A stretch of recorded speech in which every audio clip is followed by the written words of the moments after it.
Well, good afternoon, everybody. Welcome to Christ Church. My name is David Donathan. I'm the minister of music, and it's my joy to bring you our midweek noon devotion today. Now, Jay and I have talked, and I'm going to start doing this probably on an every other week basis. And every time that I do one, it's going to be a little more music driven. So I think I have picked a good one for today. The last time I did this, we talked about the hymn, How Great Thou Art, and what a controversy that was in the Methodist Church when the hymnal was released back in the late 1980s. So today I picked up another old hymn that I think a lot of you probably know, and I'm going to dive in a little bit about the story about how this came to be. So I'm just going to start playing it, and if you know it, I want you to hum along.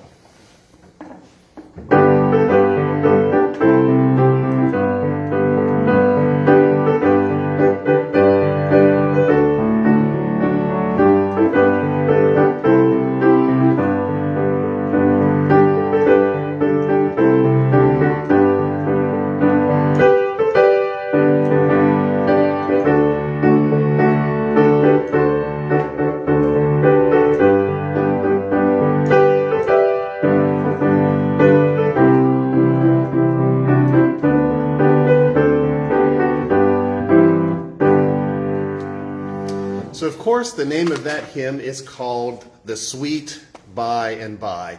So when I was going through some of my resources and trying to find the hymn that I might want to talk about today, for some reason this song popped into my head.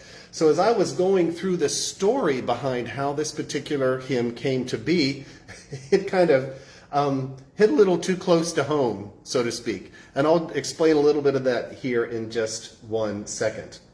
The Sweet By and By was written just right after the Civil War by a gentleman by the name of Sanford Bennett, who at the time was living in Elkhorn, Wisconsin. Now, while he was there, Mr. Bennett became a pharmacist and was also going to medical school. But in addition to that, he also wrote a lot of poetry on the side. And this was one of the particular poems that he wrote shortly after the Civil War.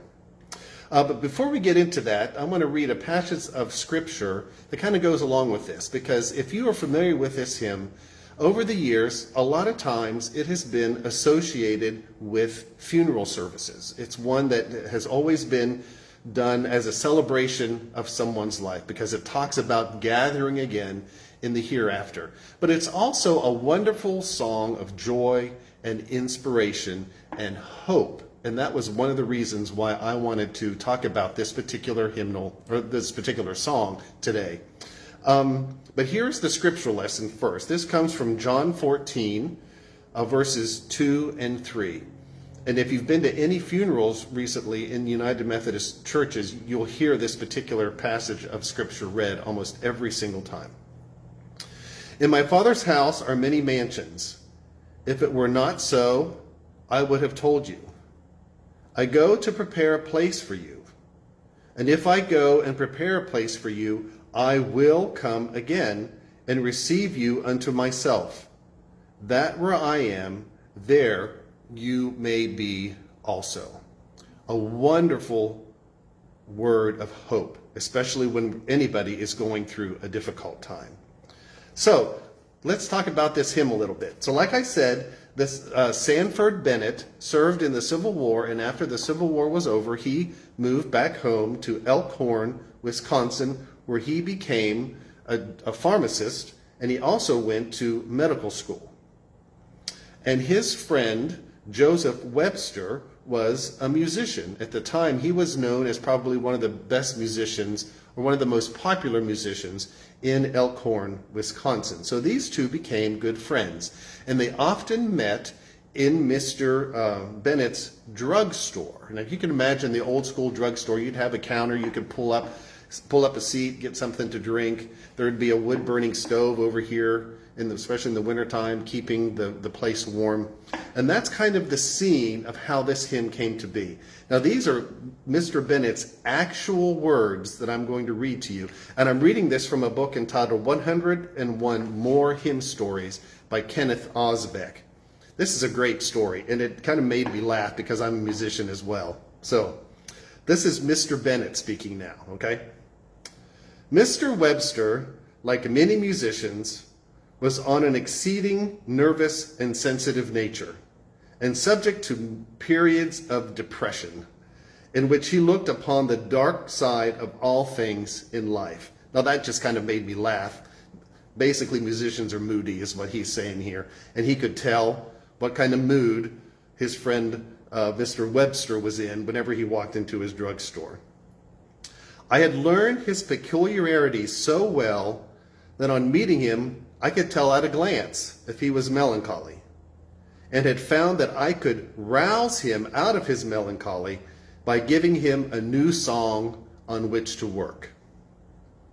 So he came into my place of business, walked down to the stove, and turned his back to me without speaking. I was at my desk writing, and turning to him, I said, "Webster, what is the matter now?" "It's no matter," he replied. "It will be all right by and by." The idea came to me like a flash of sunlight, and I replied, "The sweet by and by. Why would not that make a good hymn?" "Maybe it would," he applied indifferently. Turning to my desk, I penned the words as fast as I could write. I handed the words to Webster, and as he read, his eyes began to kindle. And I stepped back to my desk, and he went and began to write the notes. Taking his violin, he played the melody and then jotted down the notes to the chorus. It was not over 30 minutes from the time I took my pen to write the words before the two friends with Webster and myself were singing the hymn. So it was one of those instantaneous moments that created a hymn that has lasted almost 170 years. I mean, it's just amazing to me that a chance encounter in a pharmacy between two friends created one of the most beloved hymns that has been around for generations. And I wanted to include that today because, as you know, we are going through extremely challenging times right now. I mean, whether it be locally, financially, governmentally, there just seems to be a lot of anger and a lot of hatred going on in the world right now.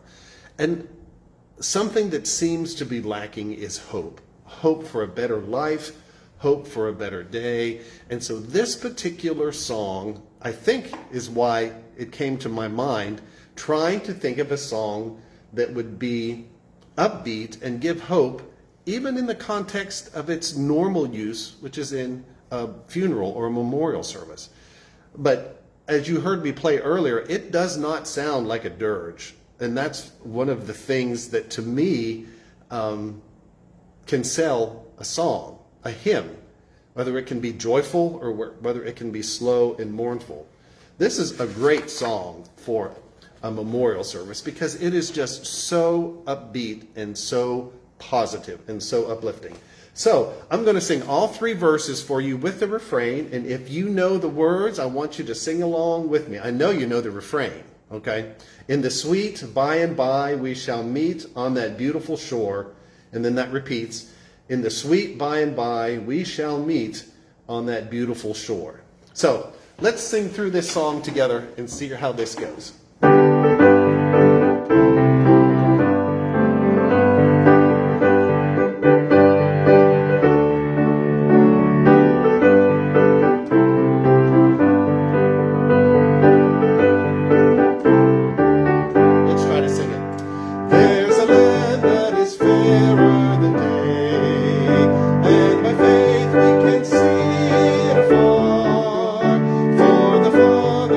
Over the way.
So no matter what this day brings, no matter what tomorrow brings, no matter what the rest of this week brings, have hope that there is a better day coming. And I hope all of you have a blessed week, and I hope to see you in worship this coming weekend. Everybody take care. Bye-bye.